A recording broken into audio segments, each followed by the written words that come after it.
ನಮಸ್ಕಾರ ವೀಕ್ಷಕರೇ. Rohit Sharma most successful captain. Rohit Sharma ಮೊನ್ನೆಯಷ್ಟೇ ರಿಟೈರ್ಮೆಂಟನ್ನು ಹೇಳಿದ್ದಾರೆ ವೀಕ್ಷಕರೇ. ಹೌದು ವೀಕ್ಷಕರೇ, ರೋಹಿತ್ ಶರ್ಮಾರವರು ಮೊನ್ನೆ ರಿಟೈರ್ಡ್ ಹೇಳಿದ್ದಾರೆ ವೀಕ್ಷಕರೇ. ರೋಹಿತ್ ಶರ್ಮಾ ಒಳ್ಳೆ ಅದ್ಭುತ ಬ್ಯಾಟರ್ ವೀಕ್ಷಕರೇ. ಇವರು ಮುಂಬೈ ಮೂಲದವರಾಗಿದ್ದು ಇವರು 2007ರಲ್ಲಿ ಮ್ಯಾಚ್ಗಳಿಗೆ ಡೆಬ್ಯೂ ಮ್ಯಾಚ್ಗಳಾಡುತ್ತಾರೆ ವೀಕ್ಷಕರೇ. ಹೌದು ವೀಕ್ಷಕರೇ, ಮುಂಬೈ ಮೂಲದ ಇವರು ಟೀಮ್ ಇಂಡಿಯಾಗೆ ಬಂದು ನಂತರ IPLನಲ್ಲಿ ಮೊದಲ ಬಾರಿಗೆ ಕ್ಯಾಪ್ಟನ್ ಆಗಿ IPLನಲ್ಲಿ ಟ್ರೋಫಿ ಎತ್ತುತ್ತಾರೆ ವೀಕ್ಷಕರೇ. ಹೌದು ವೀಕ್ಷಕರೇ, ಇವರು ಬರುವ ಮುಂಚೆ ಮುಂಬೈ ಇಂಡಿಯನ್ಸ್ ಹತ್ರ ಒಂದು ಕಪ್ಪು ಇರಲಿಲ್ಲ ವೀಕ್ಷಕರೇ.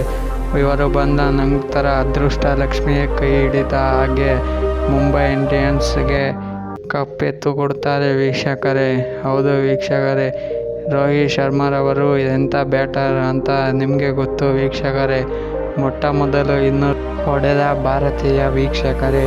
ಈ ರೋಹಿತ್ ಶರ್ಮಾರವರು 8 ಬಾರಿ ವರ್ಲ್ಡ್ ಕಪ್ ಅಟೆಂಪ್ಟನ್ನು ಮಾಡಿದ್ದು ಭಾರತಕ್ಕೆ 3 ಏಷ್ಯನ್ ಟ್ರೋಫಿ ಹಾಗೂ 3 ಟೆಸ್ಟ್ ಸರಣಿಯ ಟ್ರೋಫಿ ಹಾಗೂ 5 IPL ಟ್ರೋಫಿಯನ್ನು ಎತ್ತು ಹಿಡಿದಿದ್ದಾರೆ ವೀಕ್ಷಕರೇ.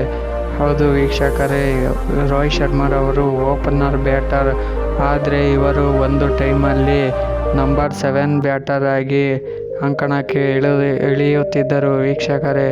ಹೌದು ವೀಕ್ಷಕರೇ, ರೋಹಿತ್ ಶರ್ಮಾರವರು ಅತ್ಯಂತ ಉನ್ನತ ಬ್ಯಾಟರ್ ಹಾಗೂ ಮೋಸ್ಟ್ ಸಕ್ಸಸ್ಫುಲ್ ಬ್ಯಾಟರ್ ಆಗಿದ್ದಾರೆ. ಇಂಡಿಯಾ ಟೀಮ್ಗೆ ಇವರು ಹಾಗೂ ಭಾರತ ಕ್ರಿಕೆಟ್ಗೆ ಅತ್ಯಂತ ಮರೆಯಲಾಗದ ಪ್ಲೇಯರ್ ಹಾಗೂ ಒಳ್ಳೊಳ್ಳೆ ಆಟಗಳನ್ನು ಆಡಿರುವ ಇವರು ಮ್ಯಾಚ್ ವಿನ್ನಿಂಗ್ ನಾಕ್ಗಳನ್ನು ಸಹ ಆಡಿದ್ದಾರೆ. ಇವರು ಇಂಡಿಯಾಗೆ ಒಬ್ಬ ಅದ್ಭುತ ಪ್ಲೇಯರ್ ಹಾಗೂ ಮೋಸ್ಟ್ ಸಕ್ಸಸ್ಫುಲ್ ಕ್ಯಾಪ್ಟನ್ ವೀಕ್ಷಕರೇ. ಹೌದು ವೀಕ್ಷಕರೇ, most successful captain Rohit Sharma ಈ ಬಾರಿ ವರ್ಲ್ಡ್ ಕಪ್ ಗೆದ್ದ ನಂತರ ಅಂತಾರಾಷ್ಟ್ರೀಯ ಕ್ರಿಕೆಟ್ಗೆ ವಿದಾಯ ಹೇಳಿರುವ ರೋಹಿತ್ ಶರ್ಮಾ ಇನ್ನು IPLಗಳನ್ನು ಮಾತ್ರ ಆಡುತ್ತಾರೆ ವೀಕ್ಷಕರೇ.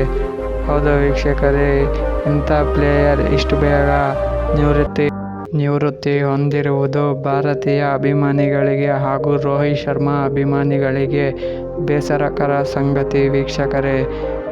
ಇದರ ಬಗ್ಗೆ ನಿಮ್ಗೇನು ಅನ್ಸುತ್ತೆ ಕಮೆಂಟ್ ಮಾಡಿ ಹಾಗೂ ನಮ್ಮ ಚಾನಲ್ಗೆ ಸಪೋರ್ಟ್ ಮಾಡಿ, ನಮ್ಮನ್ನು ಫಾಲೋ ಮಾಡಿ ಹಾಗೂ ಸಬ್ಸ್ಕ್ರೈಬ್ ಮಾಡಿ.